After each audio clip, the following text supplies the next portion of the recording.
Hello, my name is Mr. Corbett. I teach science at the Deer River High School. Today we are going to be doing the Isle Royale Moose Wolf Lab. Alright, so materials needed for this experiment are number one, Q-tips is what I'm using. You could use a variety of different things. You could use toothpicks, you could use paper clips, you could use poker chips, coins, dice, whatever. Something small, but regardless, they're going to represent one moose. One Q-tip represents one moose. You will also need an index card, or if you're like me and don't have index cards, you rip out a piece of paper about the size of an index card. Okay? The last thing you'll need is if you are on a surface that has tiles on it, you can use one floor tile. Otherwise, you are just going to need a piece of paper to represent your ecosystem. So what we're going to do is we're going to start out with a certain number of wolves, and we're going to start out with a certain number, number of moose and a certain number of wolves. And there are certain rules to this experiment I'm going to explain in a second. So really quick, what I'm going to do is I'm going to set up a table. Now, if you're watching this, you are in Miss Spaith's class right now. Congratulations for being with her instead of me. That's a big victory on your part. But I'm going to show you how we're going to make a table for this experiment, and then after that, I'm going to show you how we are going to graph this experiment. Okay, so first, I'm going to make a table that includes round number, includes the number of wolves, and the number of moose. In round number one, mark that on my table. Round number one, we're going to start with 2 wolves, and we're going to start with 10 moose, or meese, as some people like to call it. Don't call it that, call it moose. So here's what my table looks like. Round number one, there are 2 wolves, and there are 10 moose. So what does that really mean? That means you are going to look at your ecosystem. So like I said, you can use a floor tile or a piece of paper. But what I'm going to do is I'm going to take 10 moose, represented by Q-tips. 1, 2, 3, 4, 5, 6, 7, 8, 9, 10. I've got 10 moose. I'm going to start with 2 wolves. Now here's how the game works. If I drop the wolves and it lands on moose, the moose die and the wolves survive. If this piece of paper, okay, I know white on white on white isn't the easiest to see, but if this piece of paper landed on 0 Q-tips, that means the wolf starves to death and it dies. Okay, so what I'm going to do, and I'm going to tilt it up a little bit, and there's always kind of like a balance here, right? If you drop it from too high, it's going to float all over the place and it won't land in your ecosystem. But if you drop it too low, right, it's not random. I know it's going to fall on these 2 Q-tips, right? Way too easy. So we kind of got to find that happy medium. So for me, I'm sitting on my desk. That's probably about my eyes, right? I drop it. It's fairly random. And that's how we do our trials. Now, you will have a piece of paper as your ecosystem, as the area. Here are the rules, both for the moose and for the wolves. For it to count, it has to be at least halfway in the ecosystem. What I mean by that is this Q-tip could be like this, and since it is halfway in the ecosystem, that counts. That's okay. Or more likely, if you are dropping a wolf and the wolf is at least halfway in the ecosystem, that counts as a drop. However, if I drop the wolf and it goes way back here, that's a redrop. It doesn't count. Does not count. You have to redrop it. So let's get to the experiment. So I've got 10 moose represented by these Q-tips, and I have 2 wolves. Now, rather than cutting out a bunch of different pieces of paper, right, I can just drop the same piece of paper 2 times, or however many wolves I have. It doesn't matter. All right. So what I'm going to really quick do is a couple rounds for you guys so you guys can see it. Then we'll talk about the table, we'll talk about the graph, and you guys will be all set to go. So again, I'm going to take this, okay, about my eyes. I'm going to kind of keep the screen tilted this way so you can see where it lands in the ecosystem. So I'm going to drop the piece of paper, and this piece of paper is over 1, 2, 3 Q-tips. So that means I take out 3 moose, right? These were eaten, these are dead, so I'll put these over here.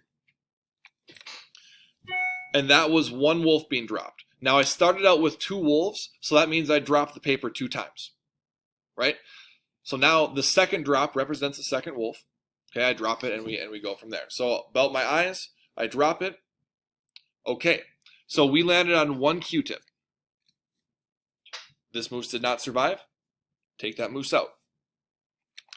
My first round is done because I have dropped this piece of paper 2 times because that's how many wolves there are. So as we go on in different rounds, if you have 5 wolves, your round ends as soon as you drop this piece of paper 5 times, right? 1 for each wolf. If you have 1 wolf, your round only consists of 1 drop, so it depends. So I have now dropped my paper twice because we started out with 2 wolves, and I am left over with 2 wolves that survived, right? Because they both landed on the Q-tips, and 1, 2, 3, 4, 5, 6 moose. Okay, so what does this mean? I finished the round. Now before I start round 2, you have to double everything. So round 1 is done. I had 6 moose to survive. So for round 2, I'm going to start with 12, right? Because double of 6 is 12. So 1, 2, 3, 4, 5, 6. 1, 2, 3, 4, 5, 6, 7, 8, 9, 10, 11, 12 moose. Okay, we're good. We also had 2 wolves survive, so I'm going to double that for my next round as well. So I'm going to drop the piece of paper 4 times now, right? Because now we have 4 wolves in our ecosystem. So if you are keeping your table, which I would highly recommend keeping on a separate piece of paper, round number is 2, the number of wolves is 4, the number of moose is 12. So my table is going to look like this now. So my round number is 2. My wolves are 4. Because I had 2 survive the first round, I double it for the second round, now we start with 4. My moose are 12 because I had 6 survive the first round, and you double that to start the next round for 12. So this is what my table is looking like. Alright, so now I'll scatter the moose, right? You don't want them in a big clump or anything like that. I'm going to scatter them around, and now since I have 4 wolves, all that means is I drop this piece of paper 4 times. So we're going to do the same thing. I'm going to drop it. All right, now we landed over a ton of, we just took out 4 moose with 1 wolf. So these moose are dead. Okay, we are 1 for 1 on wolves. Drop it again. All right, this second wolf captured 3 moose. Okay, that wolf is eaten well. I have 2 more drops.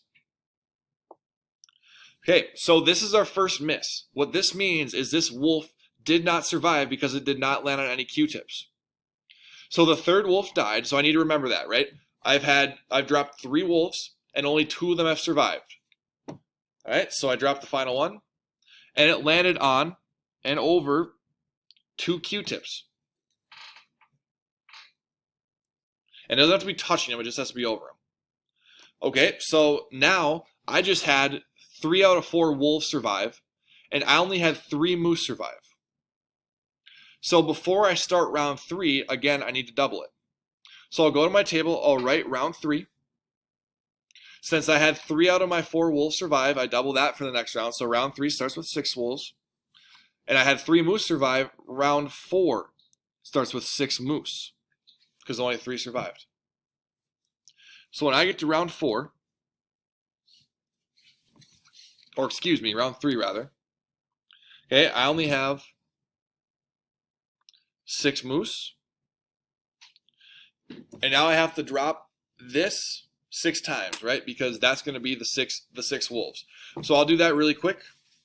1, all right, we're 1 for 1 for wolves. We're 2 for 2 for wolves. We are 3 for 3 for wolves. I only have 1 moose left. 3 for 4 for wolves. All right. Here's the thing. So now my moose are gone. Okay, I had only dropped, only 4 wolves survived. I had a couple wolves that were left. So all of my remaining wolves are automatically dead now because there are no moose for them to eat in the ecosystem. So I had 4 wolves survive. So again, I'm going to double this for the next round. So for round 4, I'm going to start with 8 wolves. And I had 0 moose survive. So as Mrs. Spaeth would tell you, if you double 0, it's still 0. So if your number becomes 0, okay, you automatically you just put 1 instead of 0. All right? So my table is currently looking like this. All right, tilt that up a little bit so you guys can see it. All right, so I'm ready to start the next round. So I'm going to drop this wolf, or these wolves, 8 times. Okay, so I only have 1 moose left. Okay, so let's say I drop it. Okay, on the very first one, the wolf got the moose. So the moose are out, but here's the thing. Again, there's no moose left. So that means the other 7, I was supposed to drop the 7 times. I don't need to because we know they're always going to be dead because there's no moose left. So now all the wolves are killed off. So I go to round 5. 1 wolf survive. I double that for 2 now. 0 moose survive. Now I go back to 1. Okay, and here's my table through 5 rounds. And we repeat. You are going to do this for 20 rounds. Okay, and it'll go quick once you get the hang of it. All right. And for graphing, I'm going to make a separate video on that. But that's the experiment, and that's how you get your numbers on the table. And you might get really low numbers like I did. You might get really high numbers. I'm not sure. We'll figure out. That's the fun of science, right? We're going to take this table, then we're going to graph it, which you'll see in the next video. Okay, and then we're going to compare graphs in our animal populations. So have fun. Enjoy the experiment. I look forward to seeing your data.